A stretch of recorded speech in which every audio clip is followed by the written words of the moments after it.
Hey, it's Stuart. Thanks so much for your question. And the question is, to what extent could value investing outperform traditional market cap indexing?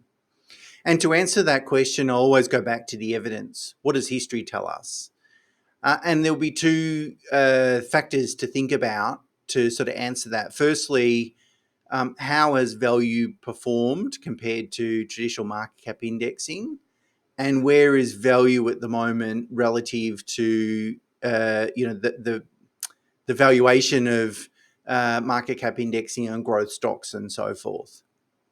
So if we have a look at 100 years of data, and really this is US market data, but all markets will behave in the same way, value has outperformed growth by about 4%.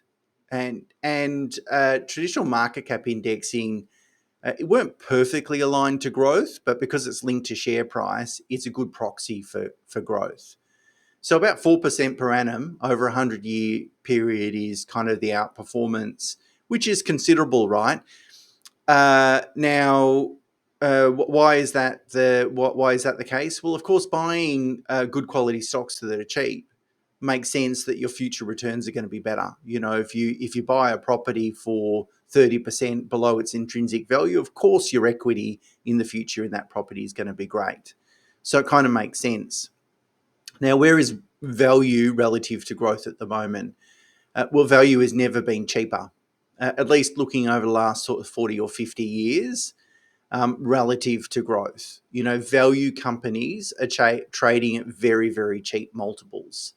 So not only then do I expect the 4% differential in returns over long term, so a 10 plus year period, because we don't know when the market's going to turn, it's likely that the differential is going to be much greater. You know, so growth is going to perhaps have some challenges in the future, whereas value, at least it's positioned to perform well.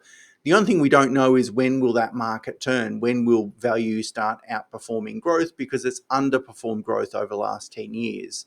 No one knows the answer to that. Could be this year, could be next year, could be in the next 5 years. It's going to happen at some point. We just don't know when it's going to happen. So your question then was, well, do I construct a portfolio with 10 ETFs, or do I just make it nice and simple and have one diversified ETF, even though it doesn't give me exposure to other alternative rules-based indexing strategies like a value overlay? The answer to that question depends on the amount that you're investing. So if you're investing relatively small amounts, let's say $500 a month, and you're going to do that for the foreseeable future, I would keep it simple and just use a diversified ETF.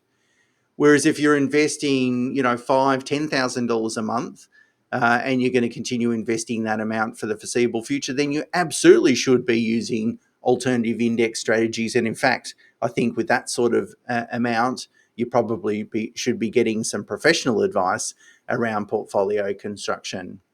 So I don't know if there's a perfect sort of cutoff, you know, amounts that you're investing. It really depends on how large do you think your portfolio will be over the next 10 years.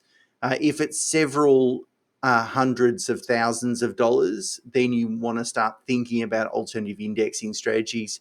If the portfolio is going to be less than, say, 200, maybe 300 odd $1,000 in the next 10 years, then keep it simple and just use a diversified ETF. I hope that helps. Cheers.